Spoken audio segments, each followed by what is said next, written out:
اسی طرح ہم دیکھتے ہیں کہ اور بہت سارے کشمیر کے ایشو پہ آپ لوگ ہیں اب بھی وہ بات کرتے ہیں، لیکن اتنے بڑے بڑے واقعات ہو گئے، سید صلاح الدین صاحب کو دہشت گرد قرار دے دیا گیا، حکومت نے بڑا ایک نیم دلانہ سے اس پہ پروٹیسٹ کیا، حزب المجاہدین کی بات ہوئی، اس کے اوپر بھی آپ لوگوں کا اب ہمیں اس طرح کی جارحانہ پن نظر نہیں آتا.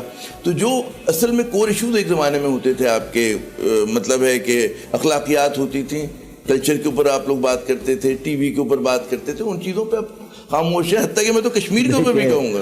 جی پٹا سر پر رکھنا اور نہ رکھنا مسئلہ نہیں ہے، مسئلہ ایک زمانے میں تو آپ کی جماعت کا بہت بڑا مسئلہ ہوتا تھا. میں پوچھ رہا ہوں سر، میں آپ میری بات سنیں. اب مسئلہ یہ ہے کہ خواتین کو زندہ درگور کیا جاتا ہے، خواتین کو جلایا جاتا ہے، اجتماعی عصمت دری ہوتی ہے، اغوا کیا جاتا ہے. تو زکام بھی ایک مسئلہ ہے، لیکن جہاں کینسر لگ جائے تو اس کا علاج پہلے ضروری ہے. تو وہ مسئلہ تو اس وقت بھی تھا اسراج.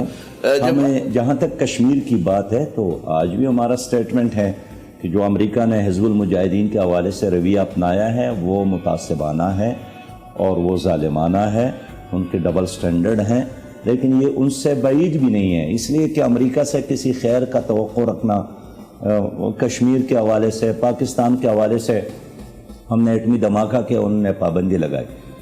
ہمارا مشرق پاکستان میں بیڑا غرق ہو رہا تھا، ان نے کہا کسی اور سے تعاون نہ لے، ہمارا بیڑا آ رہا ہے، ہمارا بیڑا غرق ہو گیا. مشرق پاکستان میں